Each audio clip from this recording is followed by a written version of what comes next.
Գործը ինչ վիճակում է, խնդրեմ երևի ճիշտ կլինի փաստաբանը ներկայացնի։ Ես Վահագն Մանուկյանն եմ, շուրջ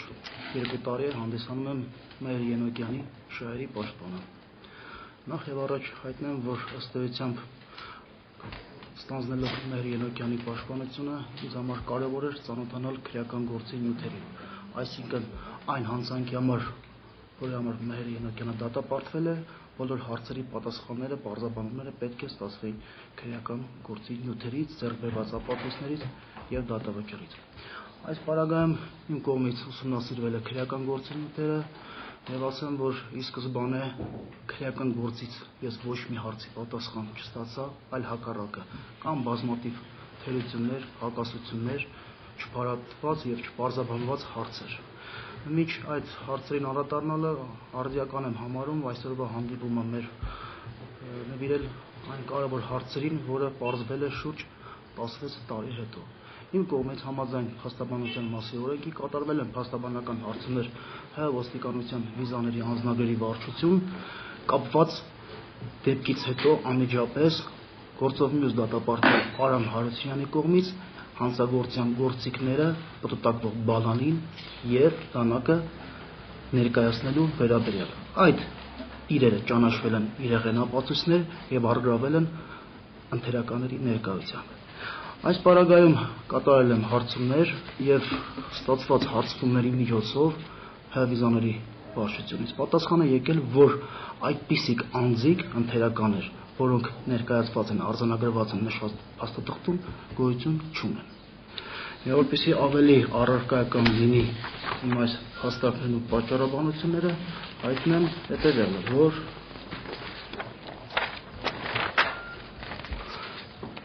վիզաների վարչության առաջատար մասնագետ Էվինյանը հայտնել է, որ Հովակիմյան Հովանես Պողոս նման անձ եւ քաղաք Գյումրի տնակ 104 կոտորակ 213 գոյություն չունի եւ նման հասցե հաշվառված չէ։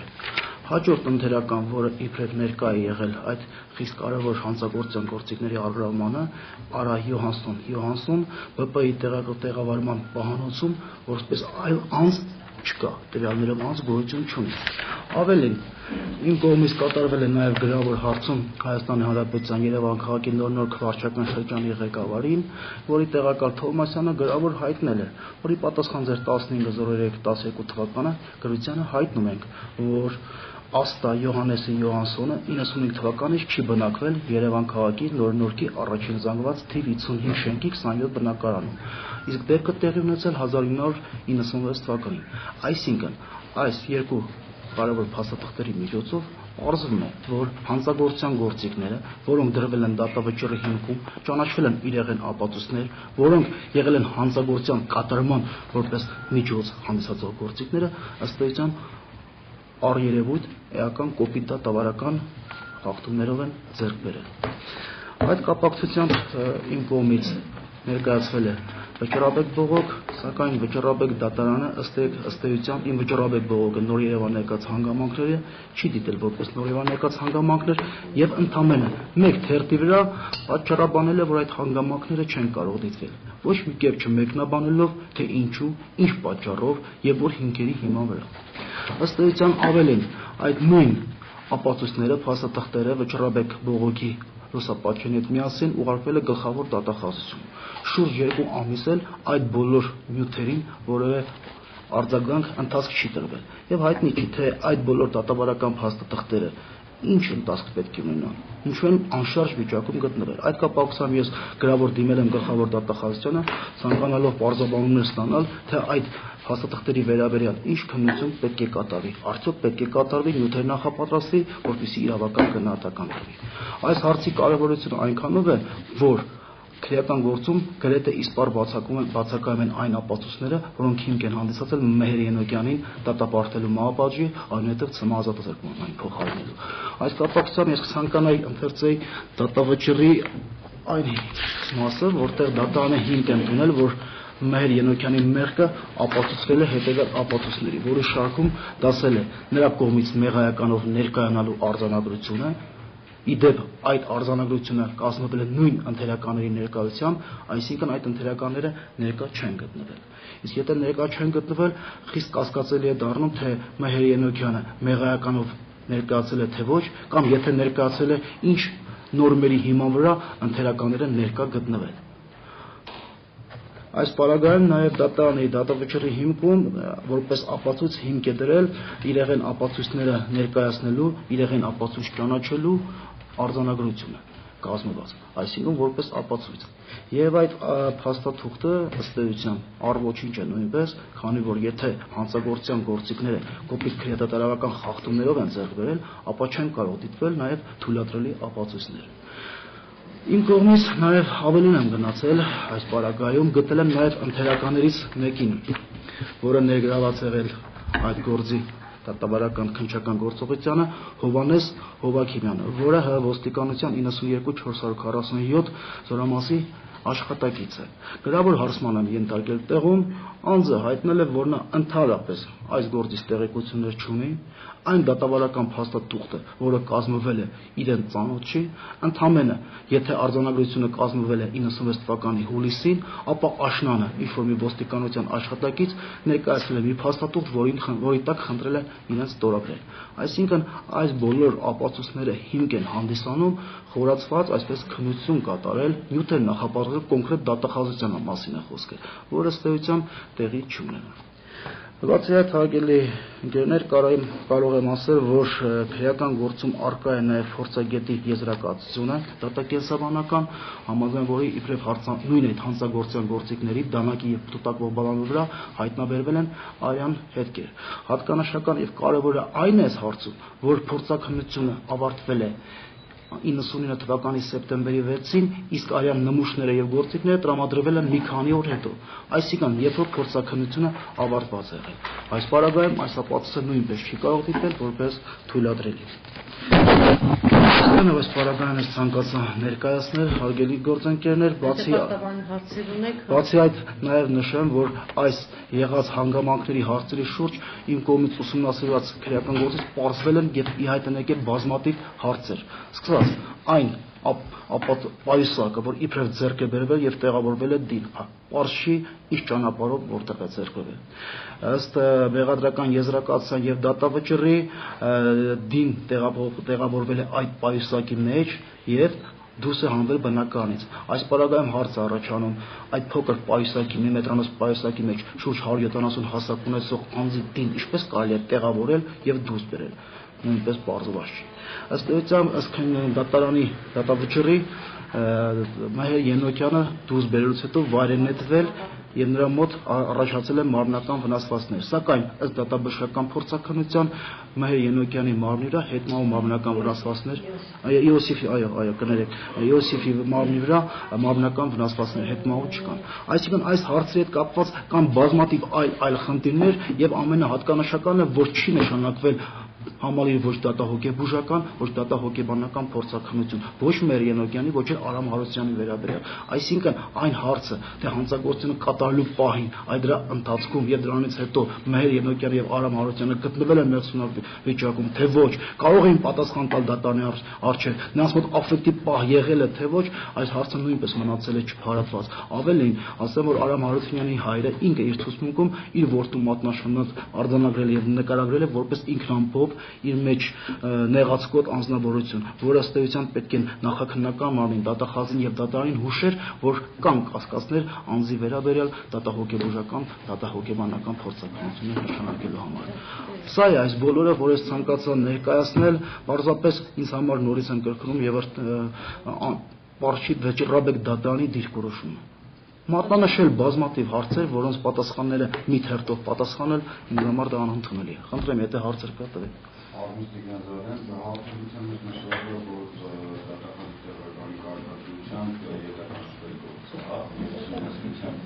Այո, գիտեք ինչ, ուսումնասիրել ինչ-որ մեկի կողմից հրավիրված, որ դերում է այս ամեն ինչին, եւ եթե տեսնում եք, ապա ձեզ ով է կանգնած այդ ամեն ինչին։ Եղավ, պատասխանեմ առաջի հարցին։ Նշեմ, որ այդ բոլոր Այն փաստաթղթերը, որոնք ես քիչ առաջ նշեցի, պատճենահանված վիճակում վճռապետ բողոքի պատճենի հետ միասին ապրիլի 13-ին ուղարկվել են գլխավոր դատախազություն։ Այսինքն շուրջ 2 ամիս է այդ ամենը անշարժ վիճակում է, եւ եթե նրանք ստացել են, ապա պարտավոր են օրենքի շրջանակներում ընթացք տալ։ Սակայն այս բայդրությամբ դատախազության դիրքորոշումը այդ նյութերի վերաբերյալ օֆիցիալ հստակեցված չի։ Այդ պատճառով ես երեք դիմել եմ գլխավոր դատախազություն, խնդրելով պարզաբանումներ տալ իմ կողմից ներկայացված նյութերի վերաբերյալ ինչ ընթացք է ունենալու եւ ինչ շրջանակներում եւ կոնկրետ որ մարմինները պետք է զբաղվեն եւ քննություն կատարեն։ Իսկ ինչ վերաբերում է երկրորդ հարցին միտում, գիտեք, ես չեմ կարող այդ մասին խոսել, քանի որ ապացույցներ չունեմ։ Ես պարզապես տեսնում եմ, որ կանգ չկա ցանկություն այս գործը վերանայելու համար։ Մեն այդքանը։ Թե դիտավորություն է դա, թե ինչ, ես դրա հարցին չեմ կարող պատասխանել։ Դատարանի վերաբերյալ կողմնակալություն է Ենոքյանի վերաբերյալ թե նա մեղսունակությունը չէր ճանաչել, այդ պատճառով ցմահ դատապարտվել։ Իսկ Արամ Հարությունյանը 15 տարի։ Գիտեք ինչ, ես չեմ ցանկանում։ Դա այդ պարագայում մենք էլ ենք այդ դիրքորոշումը հիմնավոր չէ, նշանակված պատժաչափերը ոնց ասած չեն համապատասխանում իրենց համաչափությանը, այդ իսկ պատճառով են առ այսօր թե Մհեր Ենոքյանը, թե ես որպես նրա շահերի պաշտպան պայքարում ենք այդ անարդար դատավճռի դատական ակտի դեմ ըստեյության եւ փորձում ենք այս բոլոր հարցերը Երևան բերել։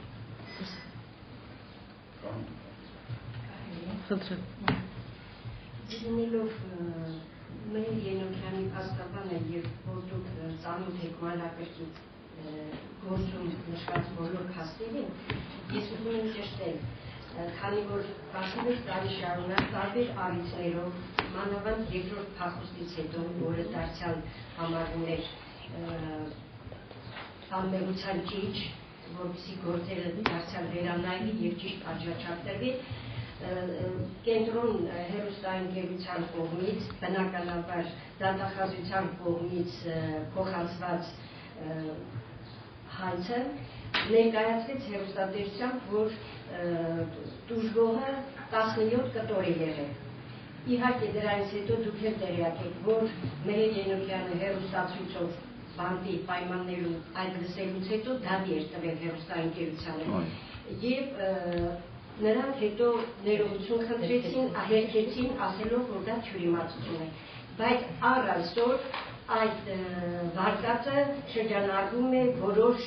հասարակական շրջաններում։ Ես խնդրում եմ, որպես գործին քաջատեղյալ, այդ 3 հատորյա գործի մեջ նման բան արձանագրված է, թե ոչ, որ 17 կտոր է եղել դիակը։ Ուրեմն հայտնեմ ձեզ պաշտոնապես, որպես դատական ծառայության աշխատակիցների, որ այդպիսի բան քրեական գործում չկա։ Այդպիսի ապացույցներ ձեռք չեն բերվել եւ օրինական ուս դատական ակտում այդպիսի բաներ արձանագրված չէ։ Խնդրում եմ հետագայում, որ այս հարցը չշարժվի, որ դին մանրակրկտվել է 17 կտոր նման բան չկա։ Քրեական գործի քննության եւ դատաքննության այդպիսի ապացույցներ ձեռք չեն բերվել եւ դա չի բխում գործի փաստացի եւ դեպքի հանգամանքներից։ Այս շահադիտական դրդումներով դրված է, կանխամտածված շահադիտական, ինչպես է դա ապացուցված քրեական գործում։ Կա արդյոք բացի Արամ Հարությունյանի մեկ ցուցմունքը, որ եղել է 4 անգամ փոփոխված ցուցմունքներից մեկն է, չէ՞, կանխամտածված եւ շահադիտական։ Բացի Արամ Հարությունյանի ցուցմունքը որևէ այլ ապացույց կա, որ հանցագործությունը կատարվել է կանխամտածված ու շահադիտական դրդումներով։ Որպես Մհեր Ենոքյանի շահերի պաշտպան, ուսումնասիրելով գործի նյութերը, գտնում եմ, որ շահադիտական դրդումներով դիտավորյալ սպանություն կատարելու շարժառիթները, ապացույցները քրեական գործում իսպառ բացակայում են։ Այն վարկածը, որը հիմք է ընդունվել եւ դատավճռով հաստատվել է իբր պատանդ վերցնելու եւ 20,000 ԱՄՆ դոլար պահանջելու, ամբողջությամբ ինքնըստինքյան գործի հանգամանքներով հերկվել է։ Միայն տրամաբանական հարց, եթե դեպքից հետո դուժողի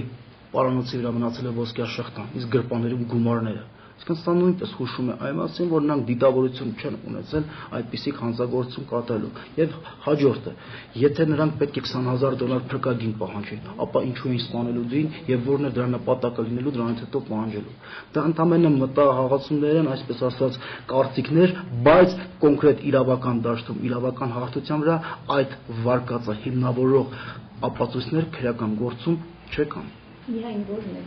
միակ ապացույցը։ Կարող եմ ասել միակ ապացույցը ստեյությամբ հակասական իրարամերժ Արամ Հարությունյանի տված ցուցմունքները։ Իդեպ այն դեպքում, որ Արամ Հարությունյանը սկզբնական փուլում, եւ որ նրա նկատմամբ եւ Մեհերի հանդեպ իրականացվել է քրեական հետապնդում, միանշանակ հաստատել է, որ այդ հանցագործությունը ինքն է կատարել, Մեհր Երոկյանը առնչություն չունի, սակայն հետագայում վերջի տված ցուցմունքում հերկել այդ իր ցուցմունքները եւ այդ մեկ այդ հակասական իրարամերժ ցուցմունքը հիմք է ընդունվել եւ հիմք է դրվել դատավճիռի հիմքում։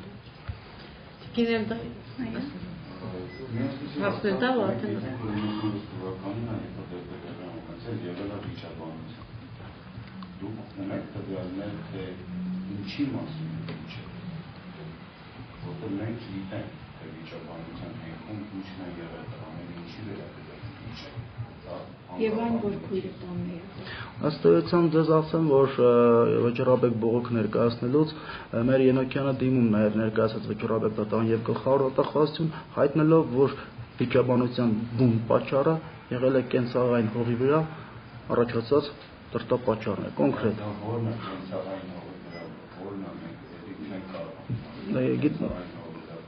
Վիճաբանությունը առաջացել տղաների միջև, այդքան։ Նա չի պարզաբանել, երևի թե Մեհր Ենոքյանը ասել է այդ ընդամենը դա, թե բուն կոնկրետ պատճառը ինչն եղել, բայց խիստ ավելի կարևոր հանգամանք կա, որ քույրը Արամ Հարությունյանի տանը ներկա է եղել այդ միջադեպի թե նախորդ պահի, թե ընթացքում, թե դրանից հետո։ Այդ հանգամանքը հաստատվել է նաև Արամ Հարությունյանի մոր տված ցուցմունքով, որ նա երբ որ տուն է մտել, տեսել է աղջկան, իսկ որդուն այրան հետքերը հատակից լվանալիս։ Իսկ քույրը այս պարագայում դատարանում չի հարցաքննվել, մանրակրկիտ պարզաբանումներ չի տվել եւ ըստ էության քրոջ չհարցաքննելու նրա տված ցուցմունքներին գնահատական չտալու պարագայում ինձ համար խիստ կասկածելի է դառնում այս ամենը։ Եթե չկան վկաներ, տուժողը մահացել է, այսպես ասած, կան երկու դատապարտյալ եւ կա երրորդ տանձը, որը ներկա է եղել, որը ավելի մանրակրկիտ կարող է լույս ապրել, Երևան բերել այն հանգամանքները, որոնք իրոք տեղի են ունեցել։ Որ պահանջել եք խոսել եք, անջել եք քրոջը։ Գիտեք ինչ, այս բոլոր հարցերը իրավասու մարմինների խնդիրն է։ Այս բոլոր ապացույցները, որոնք ներկայացվել է դատախազություն, լիովին հիմք է տալիս, որպեսզի նախապատրաստվող նյութերի շրջանակներում հրավիրվեն այդ անձի նզարում։ Ինչ չի ասում, ինչի դեպի հարցերը դա։ Ըստ էության, եթե ընթաց տրվի այս ամենին, բնականաբար Մեհր Ենոքյանին պետք է իրավասու մարմինները հարցնեն, եւ նա իր բացատրություններում թե հետագայում ցուցմունքների մեջ իր մանրակրկիտ պարզաբանումները կտա։ Իմ կարծիքով։ Ձեզ էլ հայտնի չի։ Ինձ հայտնի որպես երիտասարդներ նստել են սեղանի շուրջ եղել է դեսերտի սեղան, քույրն է մատուցել, նստել զրուցել են, որ պետք է այդ զրույցից հետո գային Մեհերից տուն։ Սակայն խոսելու ընթացքում ինչ-ինչ պատճառներով վիրավորանք եւ այլն Արամի նկատմամբ, իսկ Արամը ինչպես նշվում է, բռնվող ծածկամիտ տղա է եղել, իրենց տաններ սեղանի տակը գործիքներ կա, ննջարանում, փոքր ննջարան, որտեղ սկսվել է սկզբից ձեռքի կռիվ, հետո էլ արդեն հասել է դառնում այդպիսի նախճան։ Ամփոփ եմ Ենոքյանի մոր ասածը, այդ բոլոր հարցերի պատասխանը հստակ, սպառիչ եւ վերջնական կարող է տալ մեն Արամ Հարությունյանի քույրը։ Իդին այստեղ լինի, հա, երևի լսենք։ Այո։ Բանն այն է, որ ես զարմանում եմ, ինչպես են քննել այդ գործը, որովհետև սովորաբար ամեն դեպքում եւ սպանությունը միշտ նշանակում են դատահոգեբանական եւ դատահոգեբուժական փորձաքննություն։ Կարող է նշանակել առանձին եւ կարող է նշանակել միասին, դա կոչվում է համալիր, եւ այդ դեպքում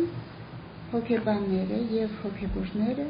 պետք է լուծեն նաեւ սահմանային հարցերը, որոնք հետազոտության ընթացքում առաջանում են։ Ինձ զարմացրեց, որովհետեւ չնչին դեպքերում, այսինքն, երբ գոհացել է ինչ որ ասենք թե գազան, ալումինե կամ մի քանի մետր ձող նշանակում են եւ դատահոգեբանական եւ դատահոգեբուժական իսկ այս դեպքում երբ խոսքը գնում է մարդու կյանքի եւ մահվան մասին չեն նշանակել դա սերիվիտի միտումնավոր ձևով է ես արդեն սկսում եմ կասկածել կամ ահավոր մեծ վրիպում է ուղղակի եւ եթե վրիպում է պետք է այդ վրիպումը գոնե 16 տարին բավականին մեծ բավականին երկար ժամանակ է եւ պետք է որ ստապվեին եւ կարողանային այդ վրիպումը շտկել կամ այդ բացը լրացնել բայց ցավոք ոչ ոք դրա մասին չի մտածում բոլորովին եւ դատահոգեբանական եւ դատահոգեբուժական համալիր փորձակնություն գուցե իհայտ բերել այնպիսի անձին վերաբերվող մոմենտներ որոնք շատ մեծ վիրական դեր կխաղային այս գործում եւ բեռնանալիորեն երբ այդ մերժումը եկավ ոչ մի բացատրություն ես չտեսա ուղղակի մերժել են սովորաբար երբ մերժում են բացատրում են ինչու են մերժում ճիշտ է եւ ոչ միայն դատական գործընթացում այլ ընդհանրապես եթե մեկը մյուսին մի բան խնդրում է ելի մերժում են ինչու հնարավոր չի դա անել դա էլ բոլորովին անհայտ է ինձ համար եւ զարմանալի բացի այդ երբ փոխեցին մահապատիժը ծմահի այո առաջին հերթին նկատի ունեին հետեւյալը տալ մարդուն հնարավորություն որպեսզի ժամանակի ընթացքում ինքը կարողանա նորից ապացուցել իր անմեղությունը կամ բացահայտեն այնպիսի լրացուցիչ հանգամանքներ, որոնք գուցե լրիվ փոխեին ամբողջ ընթացքը։ Դա է, որովհետև չի բացառվում, որ մարդը անմեղ է եւ նրան գնդակահարել են եւ այլևս ոչինչ անել հնարավոր չի, իսկ այստեղ հնարավոր է։ Ինչու չեն տալիս մարդուն այդ հնարավորությունը։ Ինչու չեն ուզում անել այնպես, որպեսզի եւ հասարակության համար եւ երկու կողմերի համար լինի պարզ ինչ է եղել, ով է մեղավոր եւ ինչքան պետք է նա այսպես ինչ ասենք չափով պետք է կրի իր պատիժը։ Ես կարծում եմ, որ կարելի է նորից դիմել, ինձ թվում է, բացատրել այս ամենը եւ խնդրել, որպեսզի նորից վերանայեն եւ այդ հույսը իմ մեջ կա։ Ես բոլորովին լրիվ հուսահատված չեմ, հույս կա, որ նորից կվերանայեն եւ գուցե գա այն ժամանակ, այն պահը, երբ կարողանան բացահայտել այն, ինչ այսօր բացահայտված չի։ Եվ նորից վերադառնում եմ իմ սկզբի խոսքերի, երբ ես զարմանում եմ եւ գրում եմ, արդյոք կողոպուտի, արդյոք գողության, արդյոք ավազակային հարձակումների ժամանակ հարկավոր է նշանակել դատահոգեբանական եւ դատահոգեբանական փորձակնություն, այն էլ դնել հետեւյալ հարցը. գտնվել է այսինչանը ֆիզիոլոգիական աֆեկտի վիճակում, թե ոչ։ Երբ մենք բոլորս գիտենք, որ ֆիզիոլոգիական աֆեկտը դա հանկարծակի, անսպասելի, շատ կարճատև վարքյանների տևում բռնկում է, հակազդում է, որը վթարային եղանակով է ընթանում։ Արդյոք հնարավոր է դա։ Եվ երբ ես ասում եմ, ինչ անհետեթ հարց եք դուք տվել հոգեբանին, ինձ պատասխանում են լրիվության համար։ Անհրաժեշտ է, որ գործը լինի լրիվ եւ լրիվության համար մենք այդ հարցը տվել ենք, թեև անհետեթ հարց է այդ պարագայում։ Այսօք ոչ ոքին չի հետաքրքրում հիմա անել այնպես եւ հնարավորություն տալ լրիվության համար, որպեսզի ոչ ոքի մոտ կասկած չառաջանա, որ որոշ մոմենտները միտումնավոր են թաքցվել կամ աղաղակվել կամ ընդհանրապես անուշադրության մատնվել։ Այդքան։ Ինչ նկարագրի դեր մարդ է, որ շփվում եք, աշխատում եք իր հետ։ Ո՞քի հետ կապված։ Չի աշխատում, անձի հետ չկա, չի աշխատում։ Գիրքն է ձեր ձեռքում հայտնվել, իր հետ շփվել եք։ Այո, գիրքը ինձ նվիրել ծանոթ չեք։ Ես ծանոթ չեմ, հերվիցերի չեմ տեսել, որովհետև ծանոթ կլինեի, եթե կատարեի փորձաքննություն, բայց քանի որ չեմ կատարել, չեմ նշանակել, ես կարդացել եմ գիրքը եւ եկել եմ այն եզրակացության, որ շատ խորը անձնավորություն է եւ չեմ վախենում ասել տաղանդավոր։ Եվ գիրքը կարդալուց հետո եկել եմ այն համոզմունքի, որ ըստ երևույթին այնտեղ շատ թաքնված բաներ կան եւ ինձ թվում է, որ նույնիսկ ոմանց ձեռնտու չէ, որպեսզի ինքը ազատվի եւ գուցե ինչ որ վերացուցիչ տվյալներ ասի, որոնք շահեկան չեն։ Դեպքի հետ կապված։ Այո, դեպքի հետ կապված։ Այսպեսի տպավորություն է ինձ, բայց չգիտեմ որքանով եմ ես ճիշտ, ես չեմ պնդում, բայց այդպեսի այն հանգամանքը, որ համառորեն չեմ ուզում վերանայել, դա արդեն մտածել է տալիս։ Գործակնության հետ կապված ասեմ, որ եթե այս պայծրությամբ ստուգված եւ պարզված չէ մեր Ենոկյանի թե Արամ Հարությունյանի մեղսունակ լինելու պահը եւ աղետի։ Եվ այս պայծրությամբ մենք նաեւ չենք կարող բացառել, որ եթե նշանակվի փորձակնություն, ինչ որ այլ արդյունքներ լինեն կապված հանցագործության կատարում, այսինքն ոչ մեկը չեն կարող հաստատել այս պայծրությամբ կամ հանցան կատարելու բային նրանք ինչ վիճակում են գտնվել։ Այսինքն այս հարցի կարևորությունն այն է, որ եթե նշանակվի եւ հանգած որևէ շեղումներ հոգեբանական, հոգեբուժական հայտնաբերվեն մեր Ենոկյանի մոտ, որ դուք պատկերացնում եք ինչ է նշանակում 16 տարի բանն է, որ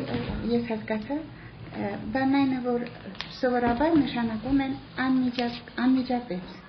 դեպքը կատարվել է եւ նշանակում են փորձաքննություն, որովհետեւ սպասել 16 տարի, երբ մեկուսացված է մարդը լրիվ, բարձր է որ նրա փոխվել է ամեն ինչ հոգեկանում եւ դա արդեն մենք չենք ստանա այն ստույգ տվյալները, որոնք կարող ենք ստանալ ժամանակին, երբ դեպքը կատարվել է, բայց եթե այն ժամանակ նշանակեն չի բացառվում, որ իհայտ կային որոշ շեղումներ, թեկուզ եւ մեղսունակ է, բայց գուցե հուզականորեն անկայուն է։ Մեղսունակ է, բայց գուցե ունի ինչ-որ պսիխոպաթիայի որոշ հատկություններ եւ այլն։ Պարտադիր չի, որ նա լրիվ առողջ մարդ չկա, այդպես իդեալում, իսկ հոգեբանական առումով շատ հետաքրքիր էր անհատական հոգեբանական առանձնահատկությունները ուսումնասիրել եւ տեսնել գուցե նա ունի այնպիսի այս կամ այն փորձաքննողը, ոչ թե կոնկրետ մհերը, ունի այնպիսի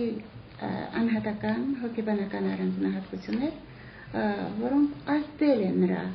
վարքի վրա, դրսևորած եւ էապես են ազդել։ Այդ հարցն էլ են մնացել բոլորովին առանց պատասխանի։ Խնդրեմ։ Այդ ձեր հարցազրույցում դուք նշում եք, որ սմադատապարտյալները սովորաբար անկում են ասում հոգեբանական առումով, ինտելեկտուալ առումով, կամային հատկանիշները, եւ նաեւ նշում եք մի քանի դեպք, երբ սմադատապարտյալին հաջողվել է պահել ինքնությունը դեմքը դիմագիծը, նշում եք նաեւ Արսեն Արծրունի օրինակը, երբ դուք ներքնություն եք վերցրել մագիստրոսական։ Այս առումով ուզում եմ նշել, ինչ է տեղի ունենում անհատների հետ եւ ամեն ինչ թողնված է անհատական որակների վրա, նաեւ պատժի անհատականացման սկզբունքը գործ ունի թե ոչ վերջը։ Կանանը իհարկե անձից է կախված, նայած թե նա ինչպիսին է եւ ինչ հետաքրքրություններ ուներ, նրա ինտելեկտի մակարդակը եւ ինչ ուրիշ հատկություններ, կոնկրետ մհերի դեպքում զարմանալի է, որ ինքը 16 տարուց հետո կարողացել է գրել այնպիսի գիրք, որը զարմացնում է հենց իր ինտելեկտի առումով, զարմանքի առաջացնում, հիշողության եւ յուրահատուկ մոտեցում կա նրա մոտ իրադարձությունների վերաբերյալ եւ դա խոսում է, որ ինքը հարուստ հոգի ունի եւ կասկած է առաջանում այսպիսի մարդը կարող է մեկին զրկել կյանքից, ես կասկածում եմ, բոլոր դեպքերում իհարկե շատ դժվար է այդ պայմաններում եսը պահպանել, որտեղ տեղի է ունենում միշտ անձի իջեցում եւ դեգրադացիա եւ հետո կա ինչ-որ մի ժամանակ, այսինքն ընթացք ժամանակի, երբ հարմարվում է այլ պայմաններին, իսկ հետո հարմարումը արդեն այնքան է ամրանում, ասենք թե բանտի պայմաններին, որ շատ դժվար է հետո հարմարվել ազատ կյանքին։ Դրա համար երբ շատ երկար են մնում ազատությունից զրկվում են մարդիկ, բավականին դժվար հետո հարմարվում են սովորական կյանքին։ Հիմա 16 տարին ինձ թվում է շատ բավականին մեծ այդպիսի ժամանակահատված է եւ զարմացնում է մհերը, որ նա դեռ պայքարում է, դեռ ուժ ունի, դեռ ստեղծագործում է եւ իր եսը աշխատում է պահել պատշաճ մակարդակի վրա։ Պատժի համապատասխանման մասին գործ ունեք նորմը թե ոչ։ Գիտեք ինչ, ընդհանրապես օրենքները ավելի ընդհանրացված են, չէ՞, թեև կան ամենասածերը եւ ամենասածեր եւ ամենաբարձր, ասենք թե պատիժը քննարկվող հանցանքի համար, բայց իհարկե անհատական առանձնահատկությունները բավականին մեծ դեր են խաղում, եթե կա այդ մոտեցում, եթե չկա, չկա։ Ավելացնել ունեմ, քանի որ ինձ համար նաև կասկածել է փախուստների գործով մեր Ենոքյանի վերաբերյալ այս ժամանակ նույնպես չի նշանակվել փորձականություններ դատահոգեբուժական եւ դատահոգեբանական եւ նա այն դեպքում որ նա այդ փախուստից հետո եւ օբռնվել է փորձել է վերջ տալ իր կյանքին տարել է ծանր վիրահատություն այսինքն այս հոգեբանական պահը նույնպես պետք է կասկած հարուցել իրավապահ մարմինների մոտ եւ այդ ժամանակ նշանակվել այդ փորձականությունը որը այդ նույնպես չի արվել դա նույնպես կասկածելի է գիտեք ինչ սովորաբար փորձականությունը նշանակվում է այն դեպքում երբ որ հարուցվել է ասենք թե երբ որ արդեն զբաղվում են այդ հարցով քննիչները, ոստիկանությունը կամ եթե արդեն գնացել է դատարան, իսկ քանի որ նոր գործ չի հարուցվել, թե հարուցվել է։ Եթե նոր գործ հարուցվել է, անպայման պետք է նշանակել։ Հարուցված քրեական գործի շրջանակներում չի։ Փախուստները ինչպես է որպես հոգեբան որակում։ Փախուստները լինում են տարբեր, մոտիվացիան լինում է տարբեր, մոտիվները լինում են տարբեր։ Ինձ թվում է, որ մահերի դեպքում պարզապես ինքը ուզում էր հրավիրել ուշադրությունը իր անկի վրա եւ կարծես թե դա որոշ չափով բողոք էր եւ որոշ չափով կանչ։ Այդ դուք ճիշտ ասացիք, դա կանչ է, որ ուշադրություն դարձրեք ինձ վրա, ես ուզում եմ ապացուցել ճշմարտությունը, թեև իհարկե նորից եմ կրկնում, թերթում էլ դա հնչեցրեցիք դուք, որ շատ կարգին մարդիկ, որոնք այնտեղ աշխատում են, տուժեցին, բայց ըստ երևույթին ինքը դրա մասին չէր մտածում, մահերը այլ ուղղակի մտածում էր այնպես անի, որ ուշադրություն դարձնեն եւ նրա խնդրանքը տեղ հասնի, որովհետեւ ինքը ուզում էր նամակը իր ձեռքով ուղարկել, որպեսզի հետո քննեն նորից իր գործը։ Շնորհակալություն,